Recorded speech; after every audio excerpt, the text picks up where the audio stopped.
ರೈತರ ಬೆಂಬಲ ಬೆಲೆಯ ಕೇಂದ್ರವನ್ನು ಆದಷ್ಟು ಬೇಗನೆ ಪ್ರಾರಂಭಿಸುವ ಕುರಿತು ಮನವಿ.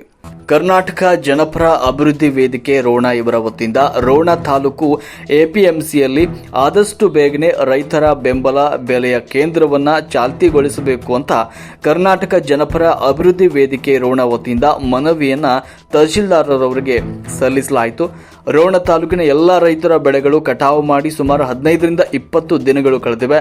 ಆದರೂ ಕೂಡ ಇಲ್ಲಿಯ ತನಕ ಬೆಂಬಲ ಬೆಲೆ ಕೇಂದ್ರಗಳನ್ನು ಪ್ರಾರಂಭಿಸುವ ಬಗ್ಗೆ ಗಮನ ಹರಿಸ್ತಾ ಇಲ್ಲ. ಆದ ಕಾರಣ ಈ ಕೂಡಲೇ ರೈತರ ಬೆಂಬಲ ಬೆಲೆಯ ಕೇಂದ್ರವನ್ನು ಪ್ರಾರಂಭಿಸಬೇಕು, ಇಲ್ಲದೇ ಇದ್ರೆ ತಮ್ಮ ಕಚೇರಿ ಎದುರಿಗೆ ಪ್ರತಿಭಟನೆ ಮಾಡಬೇಕಾಗುತ್ತದೆ ಅಂತ ಕರ್ನಾಟಕ ಜನಪರ ಅಭಿವೃದ್ಧಿ ವೇದಿಕೆ ರೋಣ ವತಿಯಿಂದ ಮನವಿಯನ್ನು ತಹಶೀಲ್ದಾರರಿಗೆ ಸಲ್ಲಿಸಲಾಯಿತು.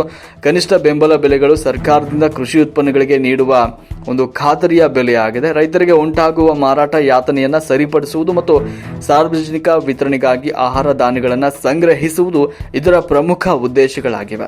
ಆದ್ದರಿಂದ ರೈತರ ಈ ಒಂದು ಸಂಕಷ್ಟ ನಿವಾರಣೆಗೆ ಬೇಗನೆ ಬೆಂಬಲ ಬೆಲೆ ಕೇಂದ್ರವನ್ನು ಆರಂಭಿಸಬೇಕು ಅಂತ ಸಂದರ್ಭದಲ್ಲಿ ಒತ್ತಾಯಿಸಲಾಯಿತು. ಈ ಸಂದರ್ಭದಲ್ಲಿ ಹನುಮಂತೆ ಲಗಳೂರು, RB ಹುಯಿಲಗೋಳ್ ಅವರು, ಉಮೇಶ್ ಬಳಿಗರ್, ರವಿ ಬೋಮತಿ, ಸಿದ್ದು ಬಡ್ಗೇರ್, ಸಾಗರ ಮಹೇಂದ್ರಕರ್, ರಾಜು ಚಂಗಳಿ ಸಂದರ್ಭದಲ್ಲಿ ಉಪಸ್ಥಿತರಿದ್ದರು. ವರದಿ ಮೀಡಿಯಾ ಹೆಡ್ SV ಸಂಕನಗೌಡರ್. ಖರೀದಿ ಕೇಂದ್ರ ಅದಕ್ಕೆ ಆಲ್ರೆಡಿ ಪ್ರಸ್ತಾವನೆ ಹೋಗಿದೆ ಜಿಲ್ಲಾಧಿಕಾರಿಗಳಿಂದ ಪ್ರಸ್ತಾವನೆ ಹೋಗಿದೆ. ಈ 2 ತಿಂಗಳು ಆಲ್ರೆಡಿ ಆಯಿತು. 1 ತಿಂಗಳಿಂದ ರೈತರು ಆಮೇಲೆ ಗದಗಲ್ಲೂ ಕೂಡ ಆದಷ್ಟು ಬೇಗನೆ ಓಪನ್ ಮಾಡಿದ್ದಾರೆ.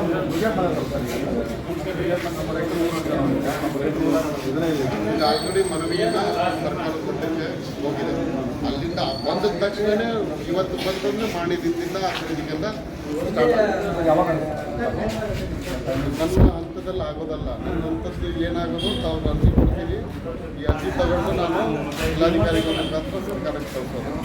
ಯಾವಾಗ ಆಗುತ್ತೆ ಅನ್ನೋದನ್ನು ಅಲ್ಲಿಂದ ಬಂದಾಗ ನಾವು ನಿಮಗೆ ಹೇಳ್ತೀವಿ. ಯಾವಾಗ ಅನ್ನೋದು ಹೇಳೋದಲ್ಲ, ಅಲ್ಲಿಂದ ಬಂತಂದ್ರೆ ಸೇಮ್ ಮಾಡೋ ದಿನನೇ ಖರೀದಿ ಕೇಂದ್ರಗಳು ಎಲ್ಲೆಲ್ಲಿ ಮಾಡಬೇಕು ಅಲ್ಲಿ ಓಪನ್ ಆಗ್ತವೆ ಅಷ್ಟೇ. ಇದರದ್ದೇ ಎರಡು ಅದೇ